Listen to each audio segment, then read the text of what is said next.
Então, boa noite a todos.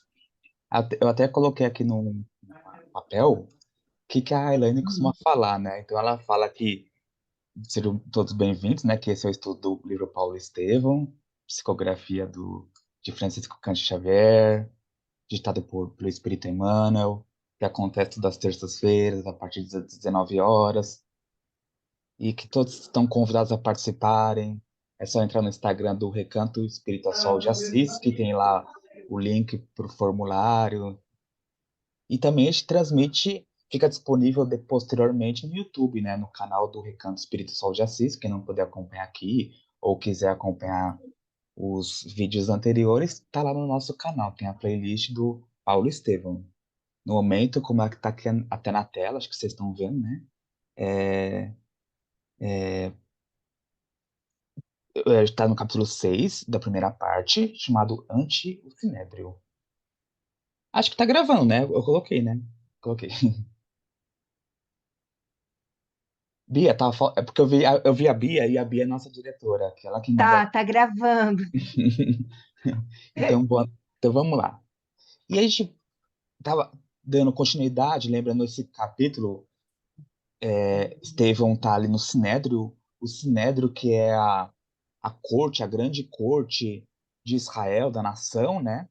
Inclusive, outro dia a gente estava montando aquele estudo preparatório e eu até estava pesquisando onde ficava exatamente o Sinédrio. E essa informação não existe, infelizmente. Alguns falam que ficava dentro do templo, não no templo naquela parte mais alta, mas uma imediação ali dos pátios. Outro que era uma parte anexa ao templo, enfim. Não existe uma definição pronta, né? Mas algumas coisas a gente sabe que é importante, né? A questão dos membros, né? A questão que ia ser julgado e tal. Enfim, e a gente parou nessa fala de Estevão. Então a gente vai dar continuidade. Até a gente chegou a começar na semana passada com a Elaine, né? A Elaine, para quem não estava aqui semana passada, a Elaine tirou merecidas férias, né? Porque ela falou que estava cansada da gente. Não, brincadeira essa parte. Tava cansada e precisava descansar.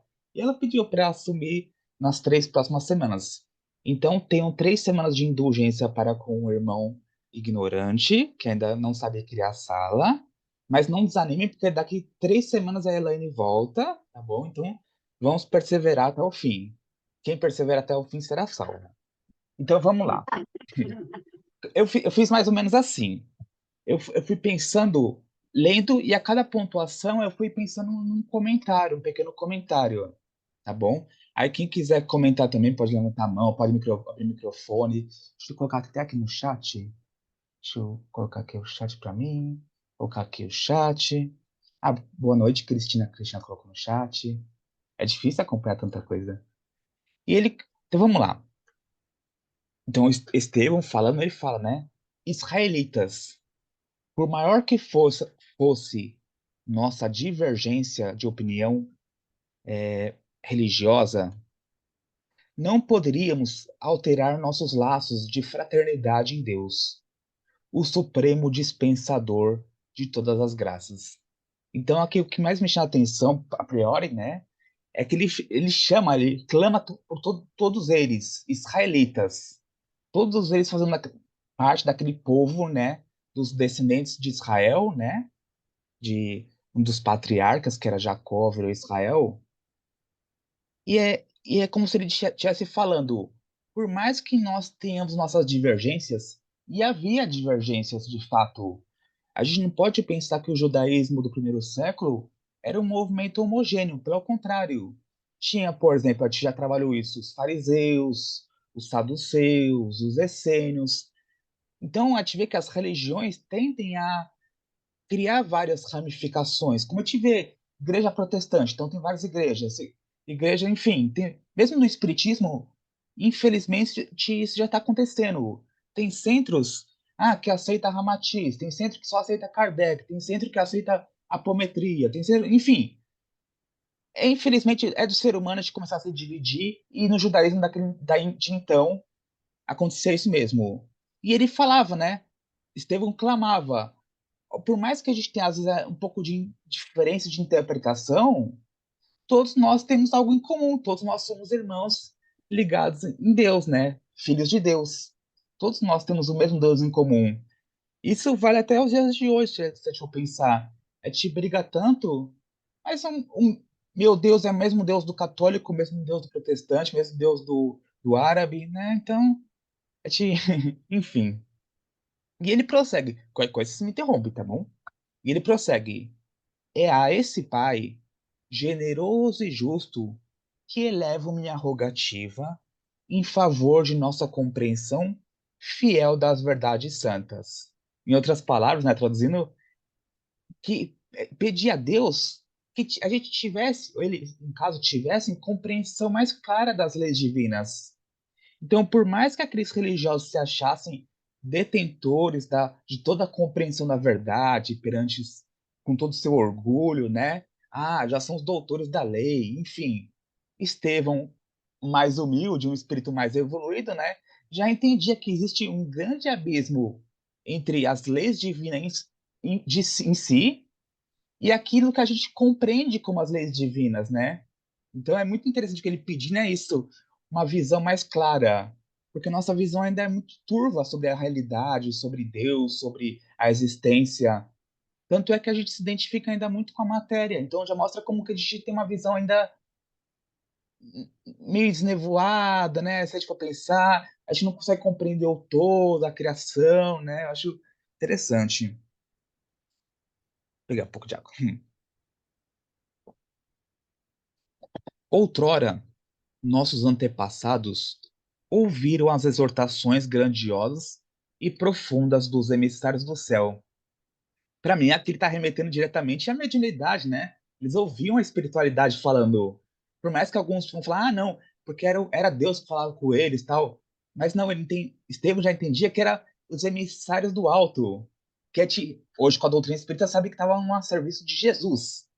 Então, aqueles grandes profetas que falavam em nome de Deus, enfim, nada mais é do que grandes médiuns, né, que recebiam essas instruções do mais alto. E eles ouviam essas exortações.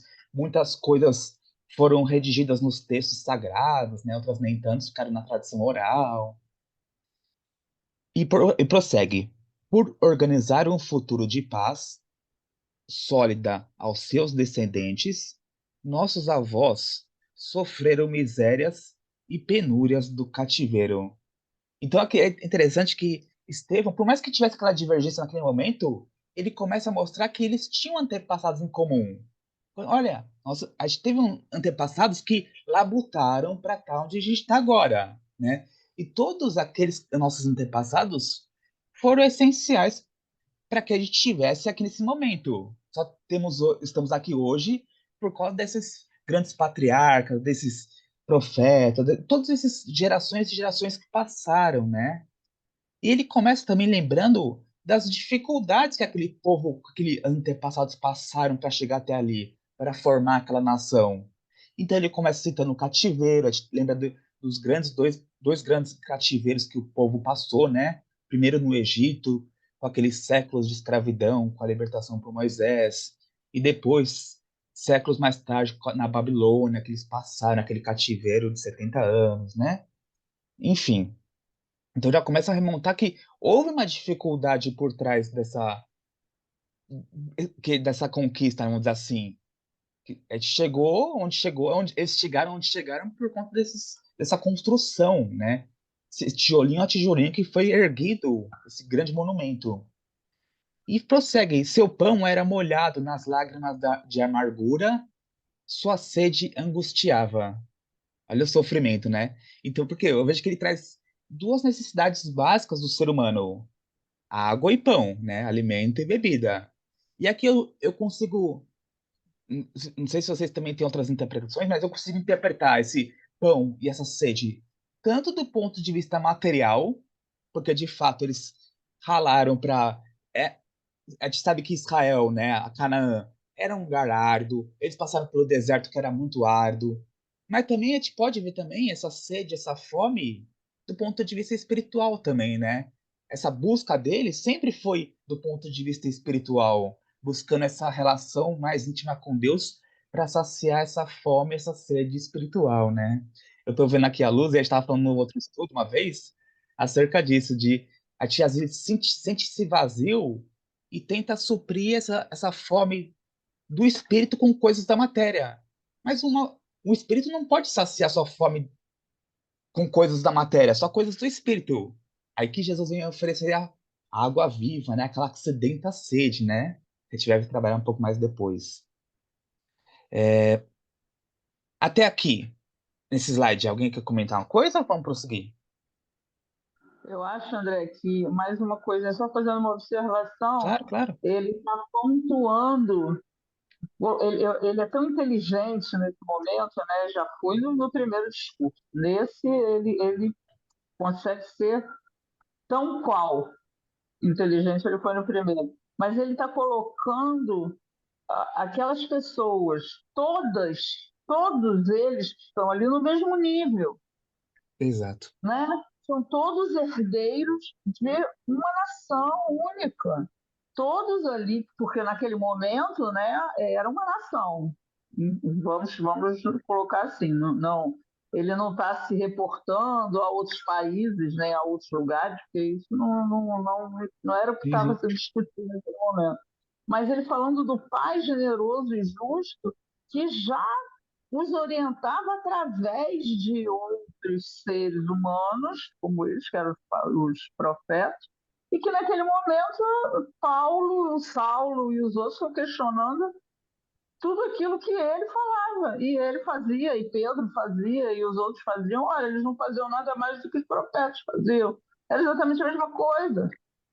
Né? E depois, quando ele fala dos antepassados, a meu ver, ele coloca todos no mesmo patamar.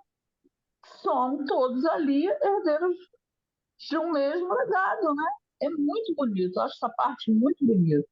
E Eu aí Verdade. eu acho acho que que é depois mais ele do que fala tudo mais isso. raiva ainda. É mais do que tudo isso. Ele está querendo provar que os antigos já faziam o que Jesus fazia a respeito da mediunidade. E ele fez de curar lá a jovem não era feitiçaria, né? Era o que os antigos também já faziam. Então, ele só repetiu uma coisa antiga que eles, fariseus, tinham esquecido de botar em prática, ou tinham, né, até perderam a capacidade de. Eu vi naquele seriado do The Chosen, né, que a Ananias, né, ele foi curar a Madalena, ele tentou. Os, es- O e a Nicodemos, né? Madalena é Nicodemos, falei errado, tá vendo? O Nicodemos foi tentar curar a Madalena, Aham. e Madalena estava tomada de espíritos obsessores, e os obsessores botaram ele para correr, entendeu? Ele não conseguiu, porque eles estavam, vamos dizer assim, além de moralmente desautorizados, despreparados, né, eles perderam esse costume de conversar com os espíritos desencarnados, de atuar mediunicamente, né? Então, perderam a prática e bastante, né? Então, quando Nicodemos curou Maria Madalena, porque desculpa, Jesus curou Maria Madalena, o Nicodemos acreditou em Jesus, porque Nicodemos achou que só Deus podia curar aquela mulher. Uhum. Então, ele foi foi o único fariseu que acho que seguiu às escondidas por debaixo dos panos, mas acreditou em Jesus, teve fé em Jesus, foi Nicodemos, né? Que até depois foi conversar com ele sobre. Aí Jesus falou com ele sobre nascer de novo, né? Enfim, Sim, sim. é muito Muito bom mesmo. interessante a vida de Nicodemos. Então, eles perderam a prática, perderam vamos dizer assim, a mão, né? Eles não têm, eles perderam aquela capacidade de influenciar, de conversar e dialogar e evangelizar os espíritos desencarnados, coisas que os antepassados dele faziam na maior naturalidade, entendeu? Então Perfeito, é Bia. está Obrigado. querendo falar, entendeu? Acho que é isso. Perfeito. A Bia falou uma coisa interessante, né? Que a gente fala fariseu, coloca todo mundo no mesmo saco. Mas não. Tinha fariseus com o coração já mais aberto. Um Nicodemos, um Gamaliel, um José de Arimateia. Eram fariseus que já tinham uma certa simpatia por Jesus. Não era todo mundo que era opositor, né? Então, a gente vê que não é só porque tem algumas frutas podres que todas são podres, né? Mas o que eu vejo aqui, além desses que vocês comentaram, que a Juliette contribuiu, que a Bia contribuiu, é que ele está focando nas similaridades. Enquanto os que estão acusando ele estão focando na diferença, olha só, ele faz isso de diferente. E ele tá falando, israelitas, nós todos somos iguais. Olha só, nossos antepassados, eles faziam isso também, como vocês já disseram. Olha isso, nós temos antepassados em comum. Nós temos o mesmo Deus, né? E isso serve pra gente. Às vezes a gente tá no centro espírita, todo mundo com o mesmo ideal, e a gente briga por picuinha. A gente tem que falar, pessoal, pera, a gente tá aqui, todo mundo com o mesmo ideal, todo mundo tá aqui para evoluir, todo mundo tá aqui para fazer essa casa espírita dar certo. Vamos fazer, enfim, todo mundo aqui quer fazer o melhor, né? Então focar no que temos de igual, né? Isso é o que eu acho que é interessante. Ele tá saindo um pouco das diferenças que há que gerar briga, né? Diferença vai gerar briga. Isso acontece até nos diálogos interreligiosos que a gente falou na semana passada, né? Quando a gente vê que. Quando pega um ponto em comum para amor ao próximo, todas as religiões falam de amor ao próximo, então pode discutir paz, amor ao próximo, enfim. Mas não vai pegar a questão da trindade, a questão da reencarnação, porque vai ter divergência, vai ter briga, né? Então, melhor se unir naquilo que a gente pensa igual, né? Se a gente for pensar. Não violentando consciências alheias. Vamos prosseguir? Ou alguém quer comentar aqui, até aqui? Tá bom. A Ana deu um joinha, então pronto. Olha, isso aqui tem bastante texto, hein? Até ficou lotado. E é toda a mesma fala de Estevão. Ele prossegue falando: viram malogradas todas as esperanças da independência, né? Então, não surtiram efeito essas esperanças de independência, perseguições sem conto, destruírem-lhes o lar, com agravo de sofrimentos nas lutas de seu roteiro. Então, quando a gente estuda a história do povo judeu, nós vemos que, infelizmente, Estevão não exagerou, né? O povo judeu nunca teve uma vida fácil, nunca, nunca. Se for ver, seja da época de Abraão até os dias de hoje, continua sendo uma vida muito difícil, né? Então, e se eu penso que se Estevão pudesse olhar 20 séculos para frente até os nossos dias, ele veria que continuaria sendo uma história muito difícil, né? A gente lembra que logo após a morte de Jesus, teve a revolta no ano 70. No ano 135, houve um genocídio promovido pelo Adriano, o imperador Adriano, né? Que ele praticamente quis matar todos os judeus, né? A gente vê na Idade Média a igreja, com a Inquisição, forçando todos os judeus a se converterem a cristãos, né? Vieram os cristãos novos, né? Muitos fugiram, inclusive, para o Brasil. E a gente lembra, eu estava pensando assim, a gente lembra que o livro Paulo, Adolfo Hitler na Segunda Guerra Mundial. isso que eu ia falar, por exemplo, porque te lembra que o livro Paulo Estevão foi psicografado em 1941. Em 1941, o que estava acontecendo? A Segunda Grande Guerra Mundial. Infelizmente, com o genocídio de só 6 milhões de judeus. Só isso, né? Pouca coisa. Então, é muito triste. E até hoje a gente vê que é uma perseguição que ainda existe. É um grupo que ainda é muito perseguido, sempre foi e continua sendo muito perseguido, né? Se a gente for pensar, hoje em dia é mais pelos árabes, enfim, né? Então, de fato, é uma história muito difícil, né? E ele prossegue falando: à frente de seus martírios dignificantes, andaram os santos varões de Israel como gloriosa coroa do seu triunfo. Aqui a expressão santos não quer dizer a compreensão moderna. A gente tem a compreensão santo da Igreja Católica, né? O santo, no original, quer dizer separados. Então, no Antigo Testamento, quando a gente vê lá o termo santo, ele é usado para designar todo aquele que era separado das coisas do mundo, vamos dizer assim, as coisas impuras, dos adoração a falsos deuses, né? Deuses com D minúsculo, a Baal, enfim. Todos eles é, formaram essa nação de Israel. Porque se a gente for pensar, graças a esses santos varões de Israel, que de certa forma se mantiveram afastados dessas idolatrias, enfim, que aquela nação conseguiu chegar até a época de Estevão. Por que vocês acham que a nação, por exemplo, os babilônicos não chegaram? Por que será que os persas, a gente não tem mais religião dos persas, religiões dos babilônicos, religião dos assírios? Por quê? Por causa que acaba se misturando e vai se perdendo a cultura. Os judeus, por um lado, é um lado negativo. Eles se fecharam e não compartilharam seu conhecimento com o mundo. Mas o lado bom é que eles preservaram, como se fosse uma cápsula, vamos dizer assim, de proteção, que preservaram essa identidade, essa cultura deles. Até os dias de hoje, eles estão muito fortes essas questões. Aí eu penso, que religião que a gente pode ver que tem mais de 3.000 anos, né? Quase 4.000 anos, que é o judaísmo, né?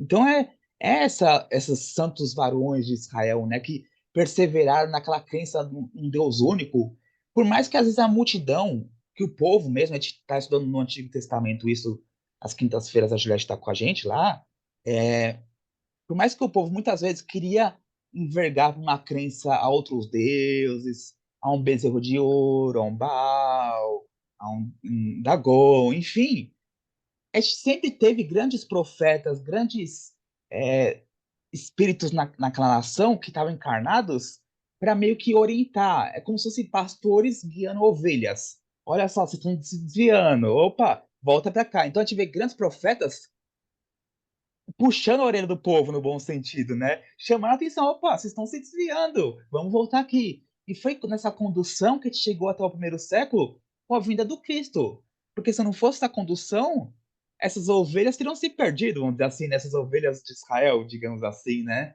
Então foi graças a essa condução desses santos varões de Israel que continuou, né, essa crença, né, Bia? Você quer comentar? Quero sim. É Fica à sobre vontade. os varões, é relativo à genética deles, à árvore genética deles. São as varas da árvore genealógica deles, não é isso? Varões são os homens, né? Os grandes homens. Lembrando que Também. aqui é uma sociedade bem patriarcal, infelizmente. A mulher, É. infelizmente, não tinha muita voz, né? Então, tanto é que, ó, a gente tá num ambiente que eu tenho. Aqui eu tenho uma coisa de certeza absoluta. A gente tá num ambiente sinédrio, que devia estar o quê? Nesse momento, umas 100 pessoas, porque tinha 70 membros, 71 membros da corte, mais algumas pessoas assistindo. Certamente só tinha homem aqui. 100% aqui não tinha nenhuma mulher assistindo. Não sei como que era um negócio puramente masculino, bem patriarcal. E a gente vê que não mudou muitas coisas em muitos sentidos, infelizmente. Tem muitas religiões, na questão política também, né, que é muito masculino. A gente vê, basta ver uma imagem da Câmara dos Deputados, do Senado, da cúpula do Vaticano. Mesmo no meio espírita, tive isso, infelizmente. Eu vejo alguns seminários que tem, tipo, vai ter 10 palestrantes. Aí tem duas mulheres, oito. Mas por que será que é isso? Por que não tem uma igualdade, sendo que a maior parte do movimento espírita é feito de mulheres? Devia ter mais mulheres, né, representando, né, como dirigentes de centros, como palestrantes, né? Então a gente vê que é uma coisa que ainda precisa ser quebrada, inclusive dentro do movimento espírita, né? A gente não pode ficar olhando só que é para fora, criticando judeus, né? Porque a gente também é machista. A gente E o é muito interessante, machista. André, Oi, e o interessante é que na hora do trabalho lá do vamos ver mesmo, né, da força, a maior parte são mulheres, verdade, hein? Já percebi. entendeu? Na hora do almoço fraterno, na hora do trabalho com morador de rua, na hora do trabalho assistencial, a maioria são mulheres. Eu reparei, já na hora de arregaçar a manga, é mulher, verdade, verdade. Bom, aí ele prossegue falando assim. Opa, dei uma pescada aqui, mas acho que tá. Alimentou-os a palavra do Eterno, que é referência a Deus, né? Através de todas essas vicissitudes. Então, eu achei interessante essa palavra do Eterno. Bem que a Elaine falou que ia comentar bastante, né? Mas eu acho interessante. Faz esse miudinho do Paulo Estevam, eu acho legal, né? E o Haroldo que faz, né, que cada civilização na história construiu seus monumentos. Então a gente vai ver os egípcios, a gente vai lá no Egito, tem as pirâmides, aquelas grandes estruturas. Aí ele foi lá para a Itália, vai ter lá o Coliseu, hoje nós estamos mostrando uma foto de um pequeno Coliseu, os monumentos e tal. Mas o povo judeu tinha um outro tipo de monumento, que era uma construção formada por textos. A grande monumento do povo judeu que eles se dedicavam mesmo eram os textos sagrados, né? E não é à toa que eles são conhecidos até hoje como o povo do livro. Diferente dos outros povos que se apegavam, por exemplo, num momento de dificuldade, se apegavam, por exemplo, a uma esculturinhazinha de Baal, a um ídolo de pedra, ia lá no templo, né? O povo judeu se apegava sempre muito aos ensinamentos, à palavra, né, trazida pelos seus antepassados nas escrituras ou como eles entendiam, né, a palavra de Deus. A gente sabe que não é a palavra de Deus literalmente, né, mas eram aqueles enviados por Deus, eram espíritos superiores que eram emissários do alto, né? A gente sabe que não é literalmente a palavra de Deus, mas eles se apegavam muito. E isso trazia para eles tanto uma bússola, né, de qual caminho seguir, né, qual é a rota, qual a melhor rota a seguir do ponto de vista espiritual e material, né, com o bom proceder, mas também você vê como esse alimento espiritual que ele fala, né, que ajudava a saciar essa fome daqueles homens, né? Como eu já disse, nós somos seres espirituais, nós precisamos de algo transcendente, como Jesus cita na Escritura fala, né? Não só de pão viverá o homem, mas de toda a palavra que sai da boca de Deus, né? Então a gente precisa de algo superior para nutrir nossos espíritos. Senão a gente não aguenta. A vida não faz sentido você ficar só achando que a vida é matéria, é dinheiro, sexo, trabalhar, dormir. Não, não é isso. Isso já passou. Isso da época que a gente estava no reino animal funcionava, mas hoje em dia não cabe mais. As pessoas estão cada vez mais vazias. Deixa eu falar isso sexta-feira, né, Luz? As pessoas estão cada vez mais vazias, sentindo depressão, tentando saciar esse vazio interior com os vícios, né? Porque o vício nada mais é do que tentar saciar esse vazio interior, mas muitas vezes de forma errada, né? Se a gente for pensar, a pessoa que bebe, ela está tentando preencher esse vazio. A pessoa que usa droga está tentando usar esse vazio. A pessoa que viciada em sexo está tentando preencher esse vazio. Enfim, é esse vazio que todos nós estamos buscando, né? Ele prossegue falando aqui nesse finalzinho dessa primeira parte, né? Apesar que o outro também é o mesmo parágrafo. Suas experiências constituem poderoso e sagrado patrimônio. Delas temos a lei e os escritos dos profetas. Lembrando que no Antigo Testamento, a gente lembra que Jesus se referia ao Antigo Testamento de duas formas: as escrituras sagradas ou como a lei e os profetas.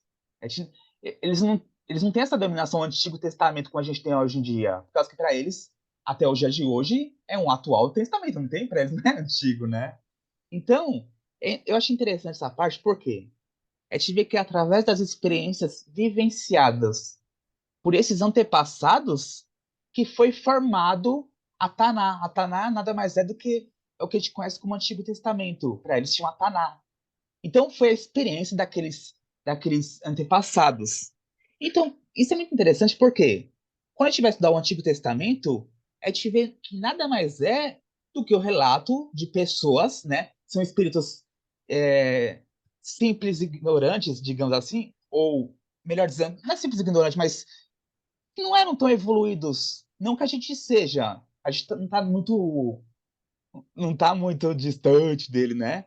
Mas a experiência que eles tinham com relação ao meio. Então, por exemplo, acontecia uma tragédia, eles colocavam lá: ah, Deus está castigando. Não é porque eles compreendiam assim Deus.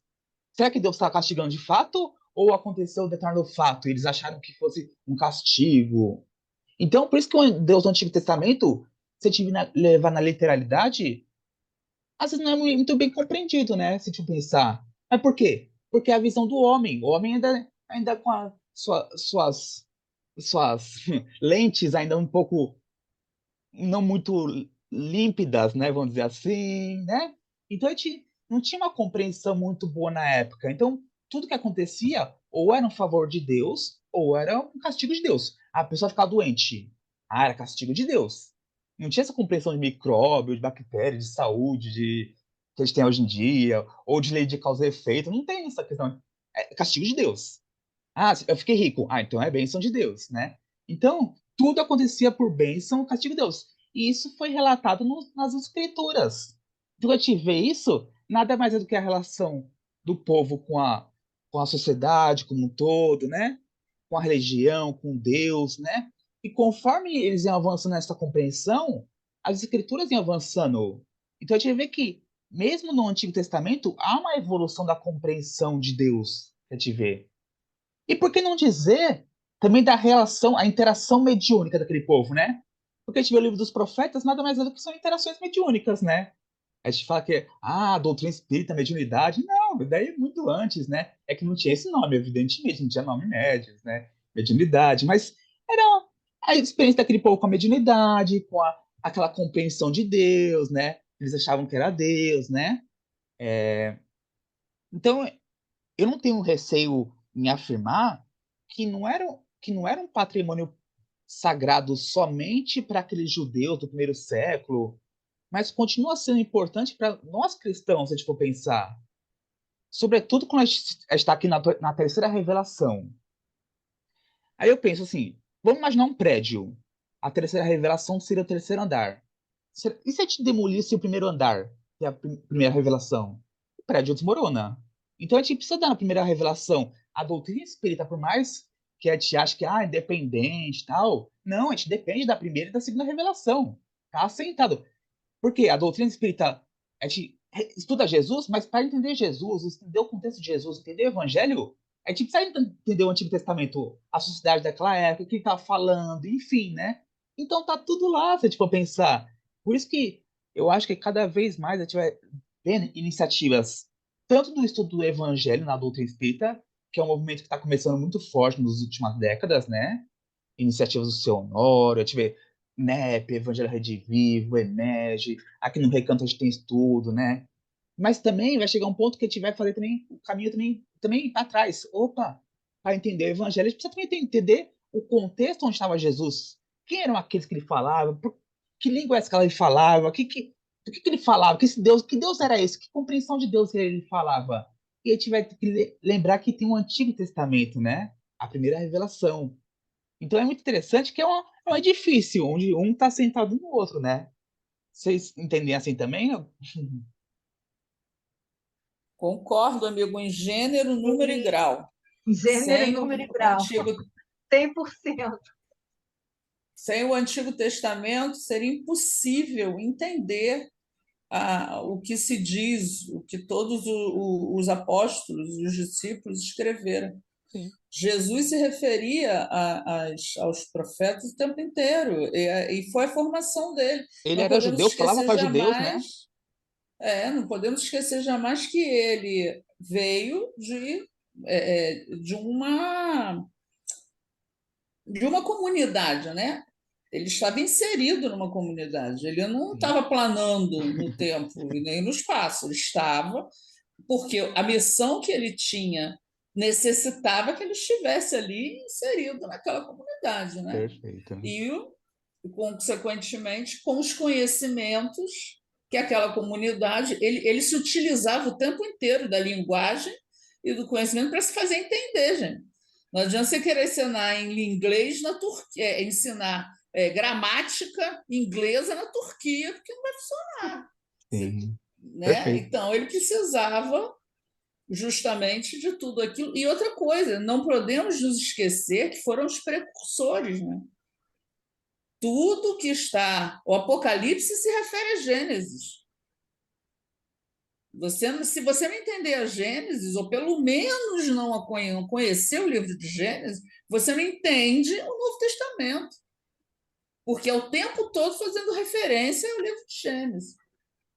Né? E toda aquela literalidade e o entendimento que o livro de Gênesis nos dá é maravilhoso. Aquele Ô, livro é Juliette, algo. te ver que, infelizmente, o que houve, né? Sobretudo na Idade Média? Um movimento muito forte da parte da igreja. Quando eu falo igreja, abre aspas, todos aqui presentes, porque todos nós estávamos lá. Isso. Aqui não tem ninguém que é ignorante no evangelho, na Bíblia, tá todo mundo lá. De afastar Jesus do judaísmo. Por quê? Sim. O judaísmo começou a ser perseguido. Então, como a gente ia poder adorar um Jesus que se era judeu? Então, não, Jesus não era judeu. Aí criaram um Jesus europeu, olhos claros, branquinho, né? colocaram um jogo muito mais Uhum. europeu do que do Oriente Médio, né, lá da As Palestina. cruzadas, né, trouxeram Jesus para aqueles movimentos históricos que o cristianismo, criado pelo ser humano, né, porque o cristianismo não tem nada, não foi criado por Jesus, mas o cristianismo criado pelo ser humano transformou, colocou Jesus no meio das guerras apostólicas, as guerras romanas, as Que guerras, tudo que é absurdo, guerra, né? principalmente as cruzadas, né? Simplesmente o homem conseguiu transformar Jesus num guerreiro, em alguém que matava o irmão porque defendia uma forma de ver. Ele nunca, ele defendeu o tempo todo tudo que ele acreditava sem jamais levantar a mão para outro ser humano. Então, Até, enfim, até hoje tem gente que defende posse de arma citando o evangelho. Então, somos nós, né? Somos texto, humanos, infelizmente. É assim que vamos chegar lá. Já como estamos diz, aqui tentando entender isso tudo, né? como dizem, texto fora de contexto gera pretexto. Então a gente pode tirar. A igreja defendeu a escravidão com o Antigo Testamento, para ter ideia. Então, qualquer coisa que a gente achar de absurdo, a gente consegue tirando de Lógico. contexto. A Carla te levanta da mão. Carla, você quer comentar ou não quer mais? Tá bom. Oi, amigo. Oi, tudo Não, bem? não, eu estava. Porque já passou o tempo, né? Que vocês estavam falando sobre a necessidade do estudo do Antigo Testamento e do Novo Testamento, né? Eu, esse final de semana, estive num evento espírita, onde uma pessoa, que é uma pessoa que tem até certo conhecimento, sabe, de doutrina espírita, virou e falou assim: Eu não sei o que que agora o espírita cismou que tem que ler a Bíblia. Tem o Evangelho segundo o Espiritismo? Tá lendo Bíblia para quê? Eu falei: opa, minha amiga, você precisa Imagina a sua abrir. cara. Abrir o seu pensamento e expandir os seus horizontes aí. Você sabe que o Evangelho segundo o Espiritismo é uma pequena parte do Evangelho. Então, assim, se as pessoas têm dificuldade, os espíritas têm dificuldade com a Bíblia, com o Novo Testamento, que dirá com o Velho Testamento? Então, eu acho que isso ainda é um movimento de a gente ainda vai levar muitas décadas no Novo Testamento para as pessoas poderem quebrar o preconceito para poder começar a estudar o Velho, entendeu? Eu não posso falar nada, porque que há 10 anos atrás eu era assim também. Eu não entendia. Espírita é da Bíblia. A Bíblia é coisa piegas. Jura? É ficção. Eu era assim. Que Pra se ver. isso?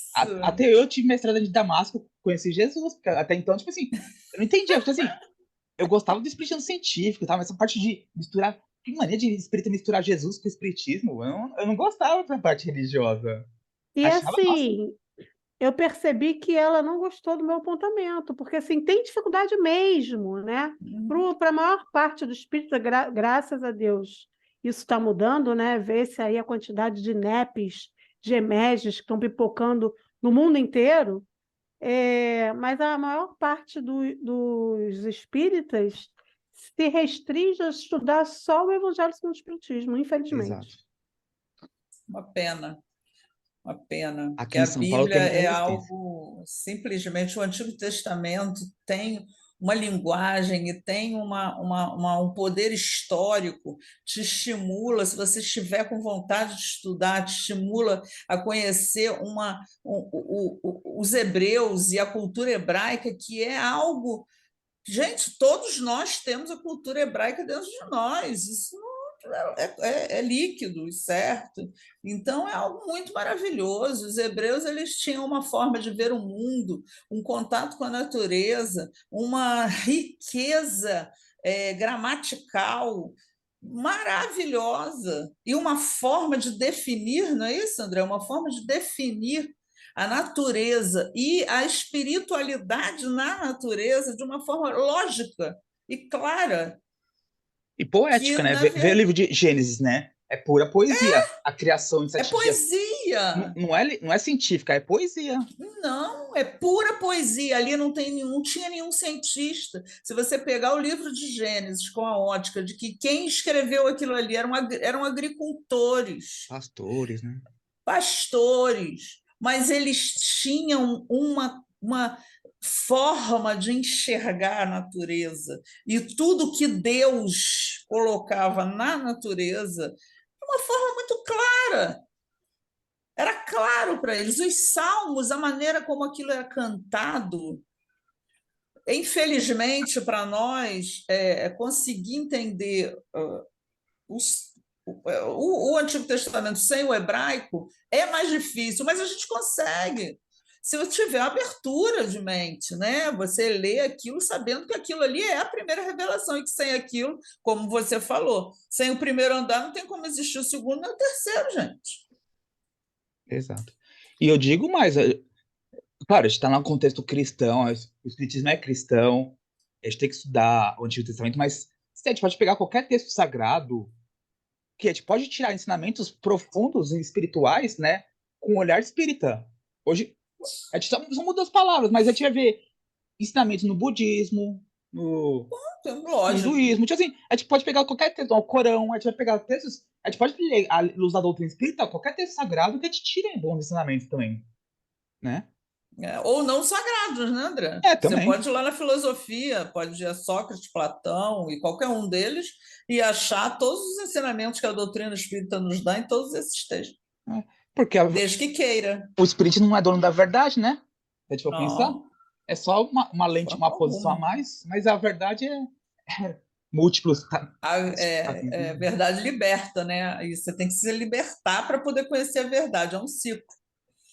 É, por isso que não pode entrar nesse preconceito, tipo esse viés de, só meu ângulo tá certo, igual a Carla falou esse exemplo dela. Não, só esse tá certo. Porque deixa de ver que existem os outros ângulos. A montanha onde Moisés tira as leis divinas, ele tira um pedaço de pedra, mas tem outras pedras, então a gente precisa tentar interpretar as outras pedras, ver por outros ângulos, né? São 70 faces da Torá, né? A gente vê que tem várias faces, várias interpretações, né? É E tem a isso mente aí, aberta. 70 faces. Acho que dá tempo de ler mais um pouquinho, né? Acho que como Dá. começou um pouco depois, a gente pode. Será que a gente pode passar um pouquinho, Carla? Você que é nossa diretora? Não, tá bom. A diretora falou que não, então eu tenho que obedecer. Aí então eu vou ler só um pouquinho, vai. Aí ele começa a falar assim: André, Oi, eu tenho que sair que eu tô entrando no outro estudo, tá, filho? mas a gente vai ficar sem luz. Tá bom, obrigado. Tá bom, moço, Obrigado, obrigado. viu? Obrigado, gratidão. Eu que agradeço. A gente vai permanecer nas trevas então, mas tudo bem. Ana, faça a sua luz aí. Eu sei que você é muito espírito de luz. Então vamos lá. Ai, Ele fala o seguinte. Apesar disso, não pude. Aqui é mesmo. A Elaine colocou em outro parágrafo, mas é o mesmo, tá bom? Se tiver no livro. Apesar disso, não podemos iludir nossa sede. Olha, eu achei interessante iludir nossa sede, né? Então, eu achei. O que eu pensei? Não sei se vocês concordam, tá bom? Eu pensei assim. Ele está dizendo o seguinte: apesar de a gente ter as escrituras sagradas, a gente não pode se iludir achando que apenas isso é o suficiente para saciar a sede de nossos espíritos. Porque eu vou contar um segredo para vocês, não sei se vocês sabem, mas o simples conhecimento das leis divinas, só o saber, não é suficiente para saciar nossa sede. Tem um provérbio chinês que fala assim: não é possível matar a fome só lendo o cardápio. E eu digo a mesma coisa dos textos sagrados. Não é possível matar a fome do espírito só lendo, só na teoria, né? Então não é porque eu detenho um determinado texto, ou não é porque eu conheço esses textos, não é porque eu pertenço a determinado círculo religioso, que isso vai saciar a sede mais do meu âmago, mais íntimo do meu espírito, né? Por quê? Porque o que mata a nossa sede não é palavras, teorias, é ação, é te vivenciar essas práticas, né?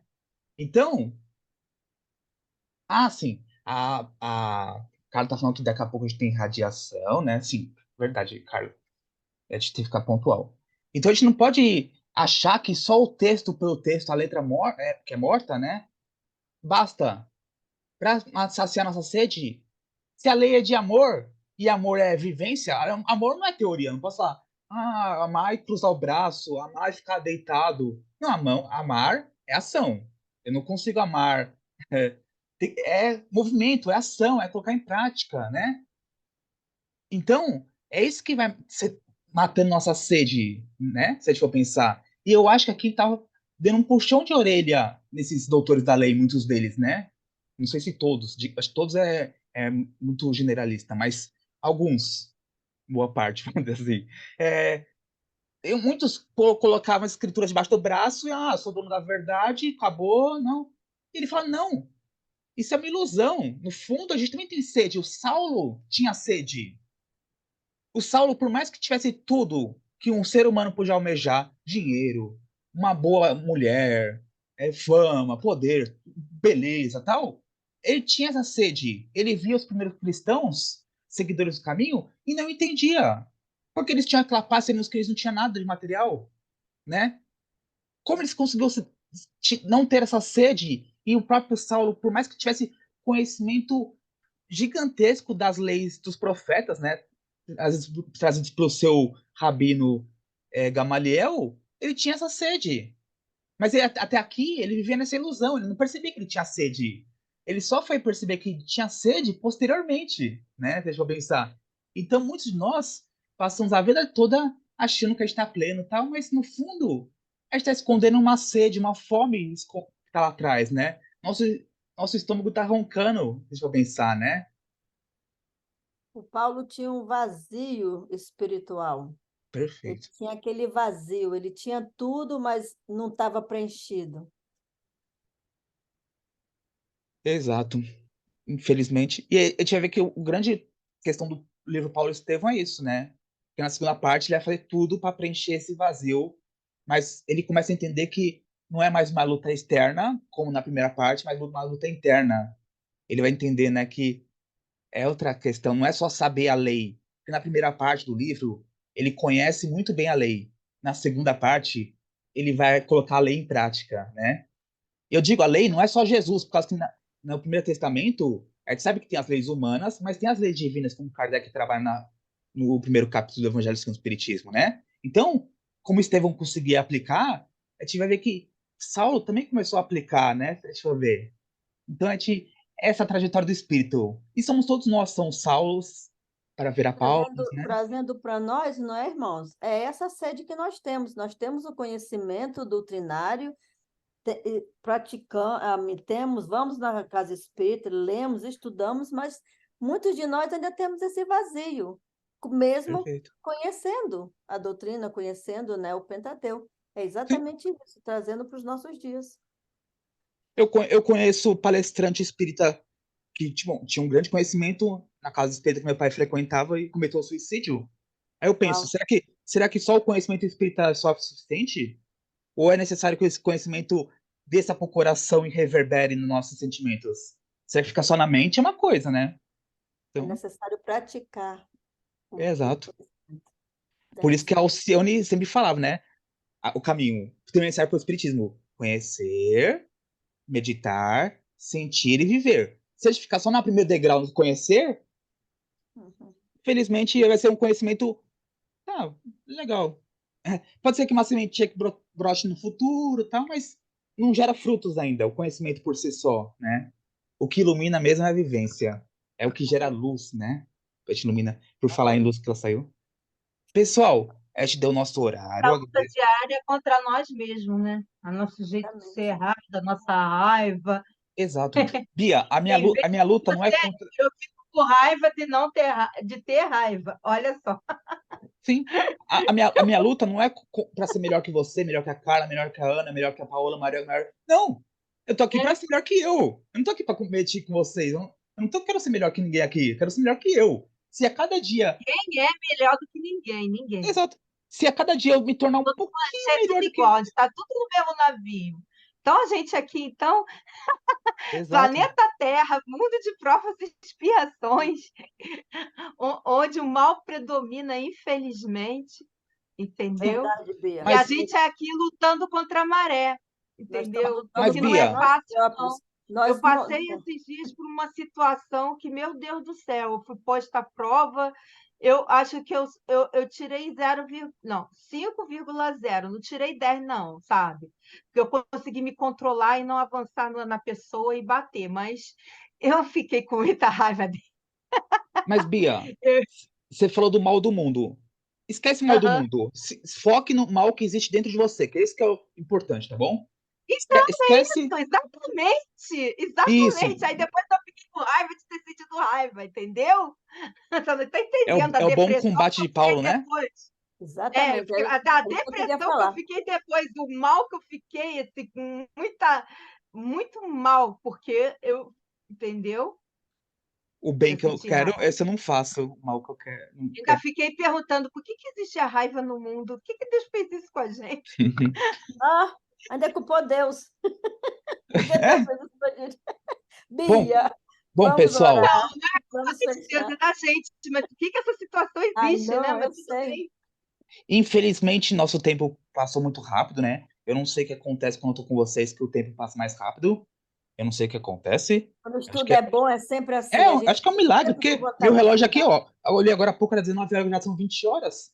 Mas Pois agradeço é. a presença de todos, espero que todos tenham uma boa semana. E espero que todos não desanimem e voltem terça-feira que vem para te continuar. Que a gente pelo menos termine esse discurso de Estevão, essa partezinha, né?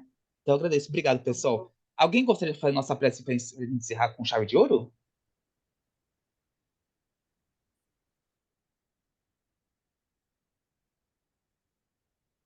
Eu posso fazer. Obrigado, Carla.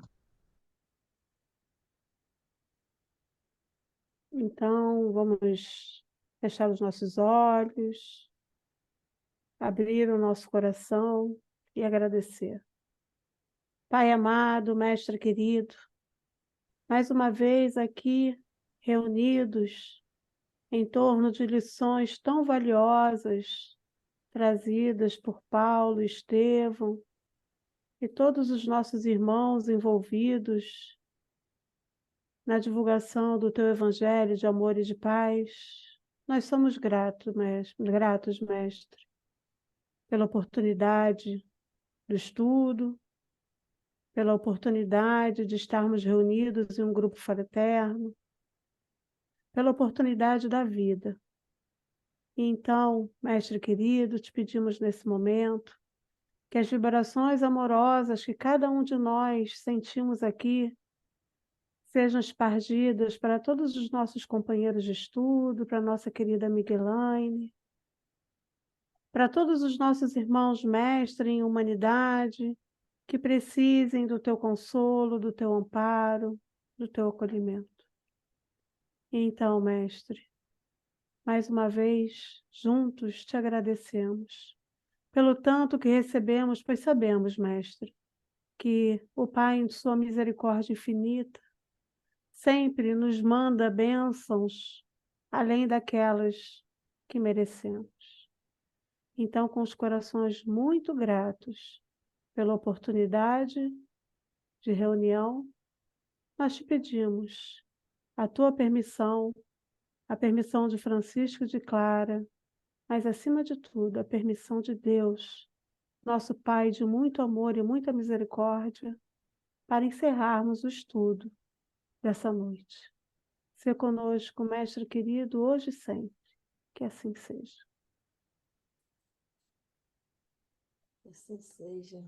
Obrigada. Que assim Beijo, meu seja, amor. Tchau, gente. Boa pessoal. noite, obrigada. Beijo. Boa Fiquem noite.